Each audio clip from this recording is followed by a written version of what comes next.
Jak się zaczęła pani praca z dziećmi z zespołem Downa? Oj, bardzo przypadkowo.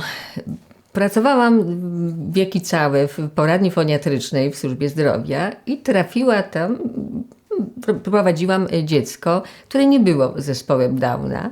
Okazało się, że właśnie w rodzinie ktoś miał dziecko z zespołem Downa. I tak do mnie dotarło to dziecko z zespołem Downa. Już dziewczyna ma pewnie z 30 lat, co najmniej w tym momencie. Ale dla pani to była taka tabula rasa. Oczywiście, że to było.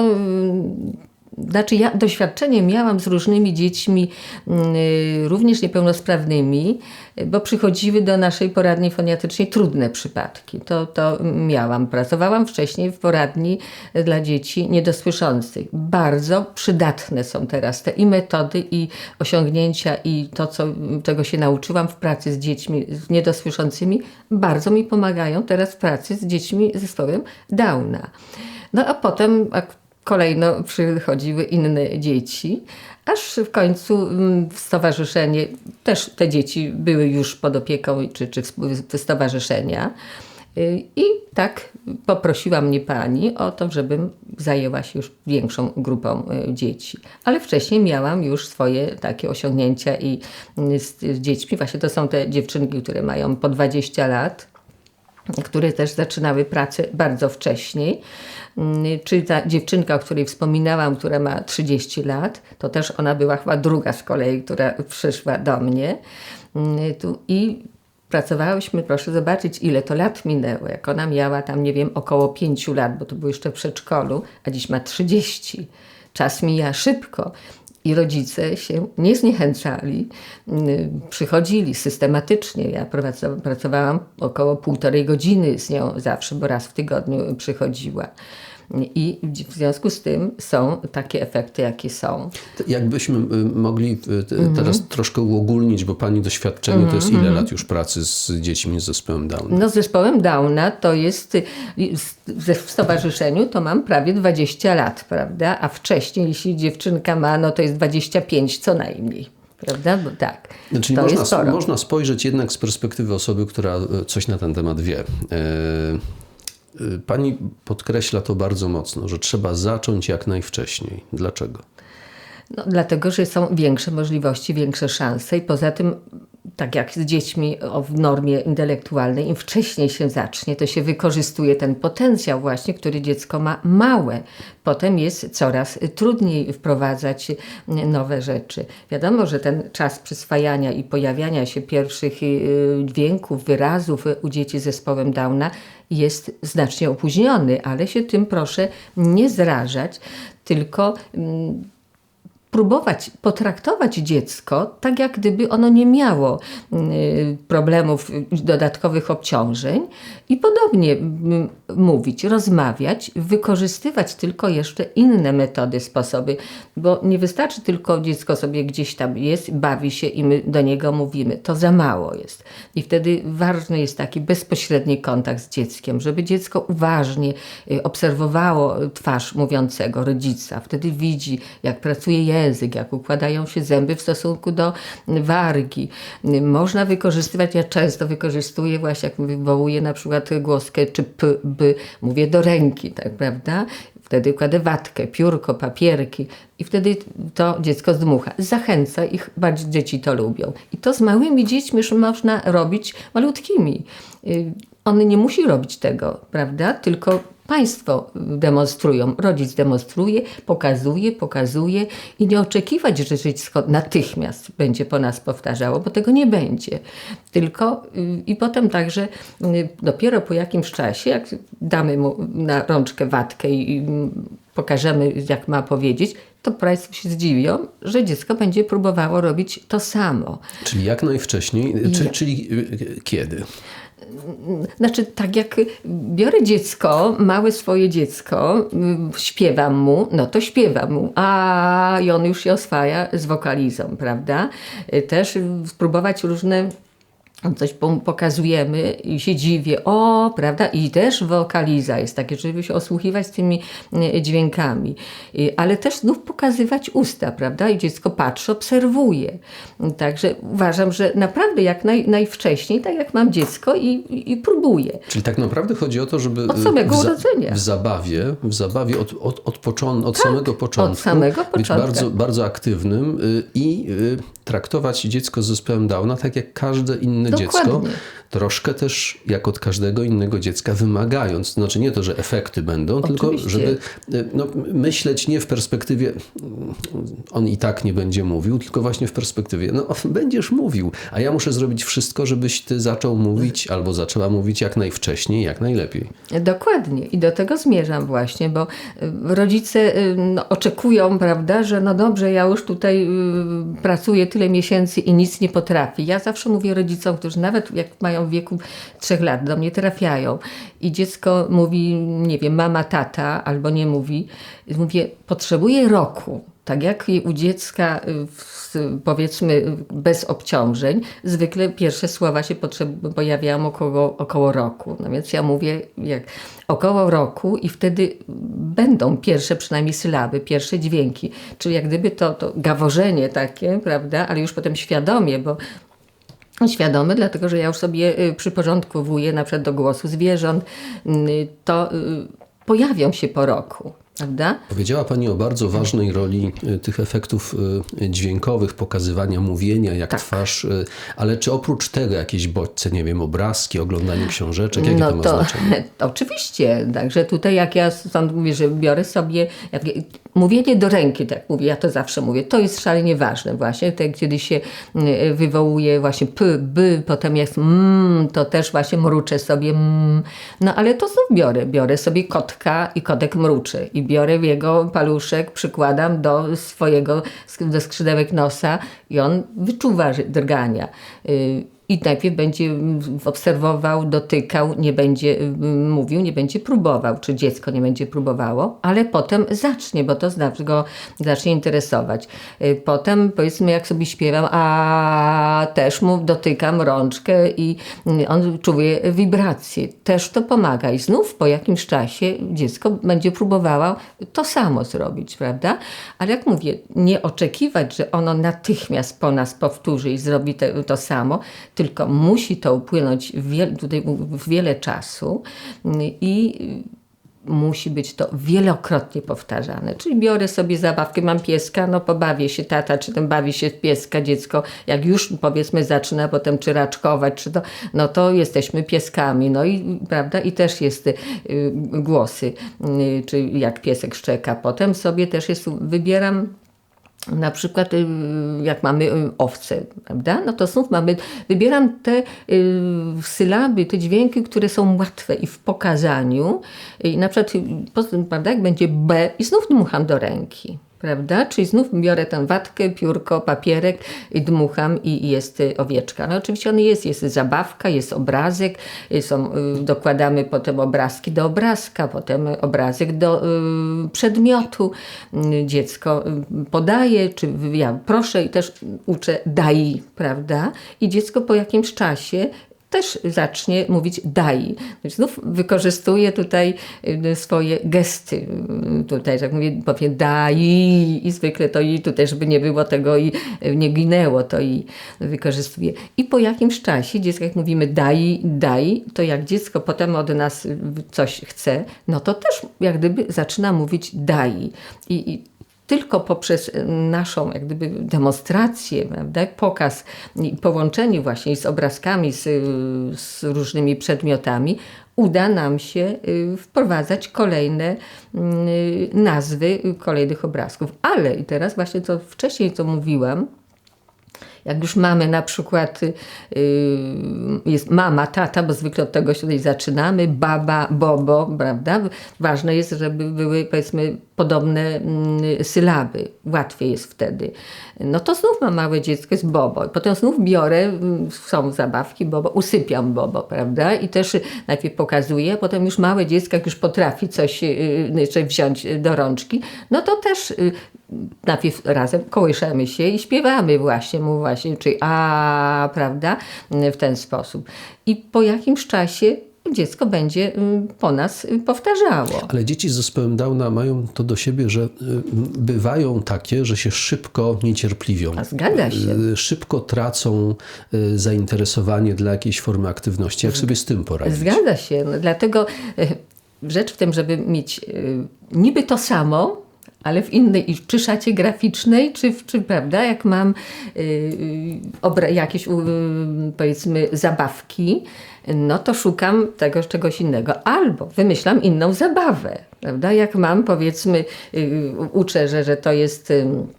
To głównie głosy na tym, prawda? Czy jest owca, czy jest piesek i tak dalej. No to ja, co robimy? No chowamy. Biorę w różne, no to chowamy, prawda? Czyli wyszukuję różne sposoby. Chowa pod poduszkę, chowa gdzieś pod stół, chowa jeszcze gdzieś. No i potem... Ale to wtedy nawet jeśli to dziecko raczkuje, to też można zrobić, prawda? Czyli jak już zaczyna chodzić, to też można zrobić. No albo można jeszcze inaczej, żeby powiedzmy poukładać sobie tak pudełka różne i pod te pudełeczka sobie chowamy, prawda? Chowamy sobie kolejne czy obrazki, przedmioty małe. Potem szukamy, no, też ćwiczymy pamięć przy okazji, prawda? Taką właśnie wzrokową miejsca, czy będzie pamiętał, gdzie schowałeś to, gdzie to. Ćwiczymy rozumienie mowy i ono wyprzedzać będzie proces mówienia, prawda? Że ta mowa bierna się szybciej rozwinie niż mowa czynna. Także i przede wszystkim to jest rzeczywiście wymyślanie przeróżnych zabaw, szukanie, żeby dziecko zainteresować. Po jakimś czasie to Państwo już na tyle poznają swoje dziecko, że wiedzą, w jaki sposób można, jak gdyby ja mówię, oszukać, prawda? Żeby przejść, zrobić to samo, ale na innym materiale, jak gdyby, prawda? I on będzie już ciekawszy, bo nie będzie to właśnie w ten sposób, jak było właśnie, nie będzie to nudne dla Czyli niego. trzeba cały czas szukać. Nie? Na przykład, Cały czas. Jeżeli mamy babcia ma strych i odłożone książki, bo Dokładnie. często babcie zostawiają stare książki dla wnuków. My zwykle po nie sięgamy, bo w księgarniach jest mnóstwo przecież pewnie jeszcze bardziej kolorowych, ale może jest sens sięgnąć do takiego kufra babcinego. Ja myślę, że jest sens, dlatego że ja w dużym stopniu wykorzystywałam zawsze zabawki mojego dziecka, mojego syna, które pozostały, i również książeczki. Wtedy te książeczki rzeczywiście były takie, jak teraz mi są potrzebne, czyli były kolorowe, nie było dużo elementów, dzisiaj się znajduje właśnie w książeczkach, są dużo elementów, drobnych elementów, to nie jest dobre. Musi być jeden, czytelny, 2 elementy, kolorowy, duży, żeby przyciągało wzrok dziecka. Także, albo właśnie też stare zabawki jakieś miałam, właśnie zwierzątka takie stare gdzieś i to wszystko zostawiałam. I to okazuje się, że się teraz przydało. Potem mam jakieś, powiedzmy, jak mam zwierzątka, no to biorę samochód i wozimy te zwierzątka, prawda? No to teraz jedziemy tu, potem biorę klocki, to budujemy sobie budę dla psa na przykład. I znów uczę Buda, prawda? I znów mówię bu do ręki, prawda? Potem mówię da, zwykle pokazuję.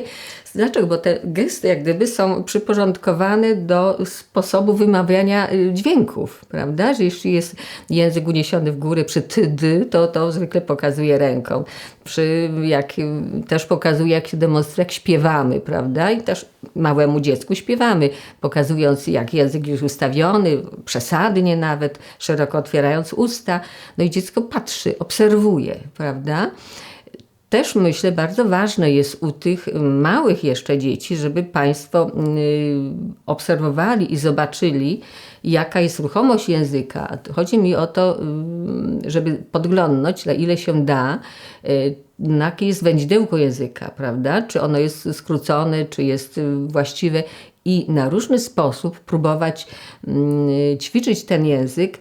Tylko że ja unikam książkowych przykładów u dzieci, które mają typowo tendencję do wysuwania języka, wysuń język na brodę i tak dalej, i tak dalej. Unikam tego, ponieważ przy wymowie, przy artykulacji nie jest mi to potrzebne, prawda? Jest mi potrzebne, żeby ten język poszedł w górę, żeby sobie wędrował po podniebieniu, żeby dotykał wewnętrznej strony górnych zębów, żeby otwierać buzię szeroko, prawda? Żeby się uśmiechać. Zawsze mówię, wtedy rozciągam, uśmiechamy się, a teraz jest okrąg nutu, dziwimy się. I znów właściwie każdą głoskę, którą wprowadzam, to jest obudowana jakąś historyjką. Bo nie da się tylko, a powtórz o, prawda? Nie, to jest historyjka właśnie. A tu się dziwimy, a tu właśnie coś nam upadło i też jest o, prawda? Także o tym też należy pamiętać. To jest trudno, bo rodzic musi mieć też trochę wyobraźni, jak to zrobić. Tu nawet przychodzą rodzice już później, no to są zdziwieni, że w ogóle można było w ten sposób, że nie mieli pomysłu na to, jak to zrobić. I stąd uważam, że ważny jest kontakt z logopedą w tych też początkowych, zanim właśnie przed 3. rokiem życia na przykład, żeby podpowiedział, prawda, co zrobić, w jaki sposób, jak się bawić z dzieckiem. No bo rodzic nie zawsze wie, nie ma pomysłu, no jak, będę się bawił. Nie ma. Także myślę, że też jest w tym celu ważny, ale ważne jest też, żeby poszukać dobrego logopedy, bo to jest też bardzo istotne. Znaczy, do 3. roku życia musimy być aktywni po rodzicielsku, tak jak z każdym innym dzieckiem, może nawet nadaktywni. Nadaktywni nawet, tak. Natomiast od 3. roku życia, kiedy już ten aparat mowy powinien się rozwijać, żeby wykorzystać potencjał, już powinniśmy systematycznie pracować nie tylko my, ale także fachowiec. Tak. Już właśnie rodzice, jak wcześniej mówiłam, w tym wcześniejszym okresie, jak gdyby przygotowują, prawda? I dziecko to widać, że w domu jednak było przygotowywane, bo łatwiej jest mi wtedy nawet pracować. Prawda? I to jest, zanim dziecko usiądzie sobie przy stoliku, no to jest zabawa na kanapie, tutaj było, to jest w ruchu, to były autka, prawda?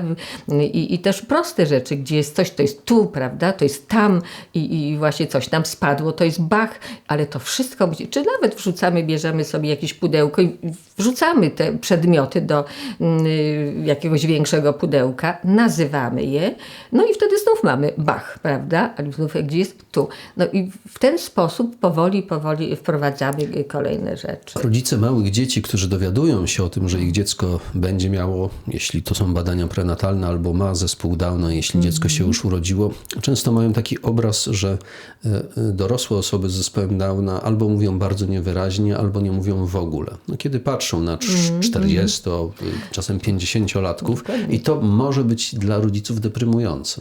Może, ale tu jak ja wcześniej mówiłam o tym, zwykle są to osoby, które no powiedzmy albo późno rozpoczynały, albo nie trafiły w dobre ręce. Rodzicom zabrakło może pomocy, albo od samego początku się nawet w szkołach machnęło ręką, prawda, bo on się tak nie nauczy. Ale z drugiej strony pokazałam, jak się zaczyna wcześniej tą rehabilitację, wczesną pracę, no to przez wiele lat można osiągnąć dużo. To nie da się, że zaraz za 2. To jest 10, 20 lat, czy nawet potem rodzice, zawsze mówię rodzicom, nie wolno przestawać pracować, kiedy już dziecko będzie dorosłe. I kiedy skończy tą swoją obowiązkową szkołę. I zwykle wtedy jest, niewiele się już pracuje, dziecko idzie na warsztaty, które mam dużo do życzenia na temat tych warsztatów, ośrodków. I wtedy obserwuję dzieci właśnie cofnięcie. Wtedy gorzej zaczynają czytać i teraz jeśli nie będą miały pomocy i opieki i mobilizacji i dziecko i rodzic także, no to zobaczymy, stopniowo się będzie cofało i wtedy mowa też się pogorszy. To nawet obserwuję, tutaj mam na przykład właśnie tej dziewczynki 30-letniej, dlaczego rodzice przychodzą, mają pewną świadomość, że to ona wnosi dużą korzyść i dzięki temu ona się rozwija i nadal utrzymuje taką właśnie sprawność tutaj. Także to jest ważne, żeby ciągle właśnie doskonalić i jeśli już dziecko nauczyło się czytać, no to nie wolno przestać czytać, kiedy ono już przestanie chodzić do szkoły, tylko mobilizujemy, dajemy jakiś przykład. No to teraz ja przeczytam trochę, a potem przeczytasz ty, prawda, żeby jakoś zachęcić dziecko. Na pewno motywować poprzez nagradzanie, okazywanie swojej radości, pokazywanie popatrz, nauczyłeś się, było trudno, potrafisz. I to też pomaga. Już przynajmniej już później, kiedy dziecko już ma taką większą świadomość. Czyli nie ma szklanego sufitu. Nie ma. Nie ma. Nie ma i można cały czas małymi kroczkami próbować je osiągać. Jeśli się nie pracuje, nie wolno zapominać o tym, że są takie ograniczenia, że nie da się, zrobię do pewnego etapu, próbuję, utrzymuję to, co mam, ale nie da się pewnej rzeczy przeskoczyć, prawda? Także mam dziewczynkę taką teraz, dziewczynę Panna, która ma prawie 30 lat, przyszła do mnie późno, mając tam powiedzmy 8 lat. Nie dam, może 2 albo 3 lata prowadzę. Ładnie czyta, ładnie pisze. I co z tego? Nie rozumie. Nawet nie potrafi logicznie ułożyć historyjki z 5 obrazków. Nawet jak ja już mówię, pokazuję, wracam do tekstu, żeby odpowiedziała na moje pytanie, to i tak nie odpowie. Albo odpowie wiernie, tak jak jest w tekście, nie potrafi tego przetworzyć i powiedzieć inaczej. Jest to trudne i myślę, że wiele rzeczy gdzieś tam po drodze też było. Mama nie wiedziała, bo to rozmawia tam, że jednak trzeba było na to zwrócić uwagę, prawda? Mimo tam minęło 2 lata i już tam jakieś elementy, czy jakieś takie małe sukcesy widzę, ale to jest teraz bardzo trudno. Także, że nie ma recepty, nie ma reguły, nie ma takiego samego dziecka. Trzeba szukać sposobu, zobaczyć co umie i zobaczyć w jaki sposób mu pomóc i osiągnąć. Ale trzeba się też przygotować na porażki. I tu o tym trzeba też pamiętać niestety. Ale więcej jest sukcesów niż porażek. To już na pewno wiem z doświadczenia, tych dzieci już przewinęło się sporo. To naprawdę, kiedy zaczynamy bardzo wcześnie, to jest szansa jednak, żeby dziecko mogło w społeczeństwie egzystować w miarę dobrze.